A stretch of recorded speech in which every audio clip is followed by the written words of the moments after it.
Hi friends, నా జీవితంలో Vande Bharat train మొదటిసారి ఎక్కబోతున్నాను. మున్ముందు దీనికంటే అధునాతనమైన బుల్లెట్ ట్రైన్స్ లాంటివి కూడా మనం చూడొచ్చు. తిరుపతి పక్కనే ఉన్న రేణిగుంట టు విజయవాడ జర్నీ చేయబోతున్నాను నేను ఈ ట్రైన్లో. ఈరోజు రావాల్సిన ట్రైన్ కన్నా ఓ 3 నిమిషాలు లేటుగా వచ్చింది వందే భారత్ ట్రైన్. గంటకు 160 కిలోమీటర్ల వేగంతో ప్రయాణించగల సామర్థ్యం దీనికి ఉంది. చూస్తుండగానే నాగుపాములాగా ట్రాక్ మీదకి వచ్చేసింది కొత్త ట్రైన్. చూడ్డానికైతే తలతలాడుతూ భలే ఉంది. ట్రైన్ ఆగిన వెంటనే డోర్స్ వాటికవే ఓపెన్ అవుతాయి, ట్రైన్ కదులుతుండగా క్లోజ్ అవుతాయి. వందే భారత్ ట్రైన్ లోపలంతా మోడర్న్గా ఉంది. బ్లూ కలర్ సీట్ చూడడానికి భలే ఆహ్లాదంగా ఉన్నాయి. నేను కూర్చున్న సీటు భలే మెత్తగా ఉంది. ఇలాగా ప్రతి కోచ్ ప్రయాణికులను దృష్టిలో పెట్టుకుని తయారు చేశారు. కోచ్లోని చల్లటి ఏసీ స్వెటర్ వేసుకున్నా కూడా వణికిస్తోంది.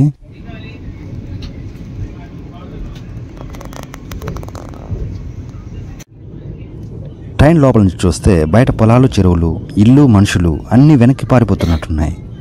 అద్దం కూడా పెద్దగా విశాలంగా ఉంది. ఈ వందే భారత్ ట్రైన్లో నేను చక్కటి మార్పు గమనించా. ఎక్కడ కూడా చాయ్ చాయ్, పల్లి పల్లి, అండా బిర్యానీ అంటూ చెవులు చిల్లులు పడిలార్చే ఒక్కరు కూడా లేరు. చాలా మట్టుకు ప్రశాంతంగా, నిశ్శబ్దంగా, వేగంగా ముందుకు సాగుతోంది ఈ రైలు. ఇలాంటి ట్రైన్లో టాయిలెట్స్ ఎంత నీట్గా ఉంటాయో చూడాలనిపించింది. పర్లేదు, బాగా నీట్గా ఉన్నాయి.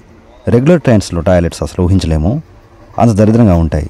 కానీ ఈ వందే భారత్ ట్రైన్లో మాత్రం వీటిని మెచ్చుకోవాల్సిందే. తడిగా ఉన్న చేతులను ఆరబెట్టుకోవడానికి వేడిగాల ఏర్పాటు, దీన్ని ఏమంటారో నాకు తెలియదు. గోడల మీద ఎక్కడ కానీ మరకలు, పిచ్చిరాతలు లేవు. ఇంత నీట్గా ఉంటుందనుకోలేదు, బాగుంది. వెస్టర్న్ స్టైల్లో పేపర్ రోల్ కూడా ఉంది. ధారాళంగా బయట గాలి, ఫ్యాన్ గాలి రెండు బాగా తగులుతున్నాయి.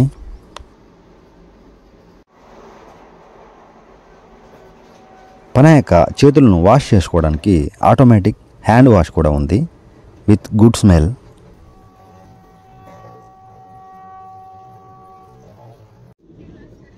ఈ ట్రైన్ ప్లాట్ఫామ్ మీద 1-2 నిమిషాలు మించి ఎక్కువ ఉండదు. మామూలు ట్రైన్ కన్నా 4 రెట్ల స్పీడ్తో గమనం చేరుతుంది. ప్రతి సీటు వెనక భాగంలో ఇటువంటి మినీ టేబుల్ ఉంటుంది. దాన్ని మన అవసరాలకు అనుగుణంగా ఉపయోగించవచ్చు. ట్రైన్ లోపలంతా యూనిఫామ్ ధరించిన సిబ్బంది మనకు ఎల్లప్పుడూ అందుబాటులో ఉంటారు. ఇక్కడ వాటర్, ఫుడ్ ఏదైనా సరే వాళ్ళే సర్వ్ చేస్తారు. బయట వ్యాపారులు లోపలికి వచ్చి ఏమీ అమ్మలేరు. స్టేషన్ పేర్లు మైక్లో అనౌన్స్ చేస్తారు. ప్రకటనలు, స్టేషన్లు ఏవైనా సరే ఇక్కడ డిస్ప్లే అవుతాయి. భలే ఉందిగా కొత్తగా. బయట పచ్చటి అందాలు ఇలాంటి వెడల్పట్టి విండోలోంచి క్లియర్గా చూడొచ్చు. మనకు వేగం తెలుస్తూనే ఉంటుంది. మన దేశపు బుల్లెట్ ట్రైన్ ఇది. వేగంలో కొంత ముందడుగు వేశాం.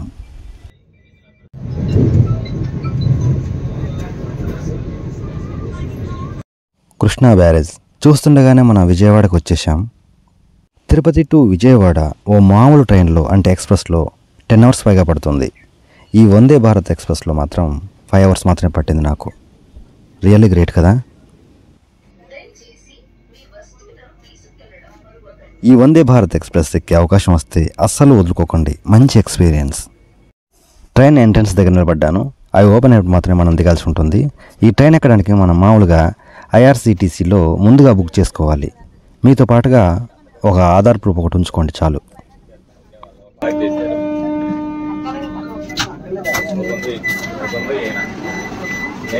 వందే భారత్ ట్రైన్ మాత్రం అదర్స్. ఫ్రెండ్స్, చూసారుగా మన వీడియో. ఈ వీడియో నచ్చినట్లయితే ఓ లైక్, షేర్ చేయండి. మన ఛానల్ను తప్పకుండా సబ్స్క్రైబ్ చేసుకోండి మరిన్ని మంచి మంచి వీడియోస్ కోసం. Thank you. మీ మిత్రుడు సూర్య.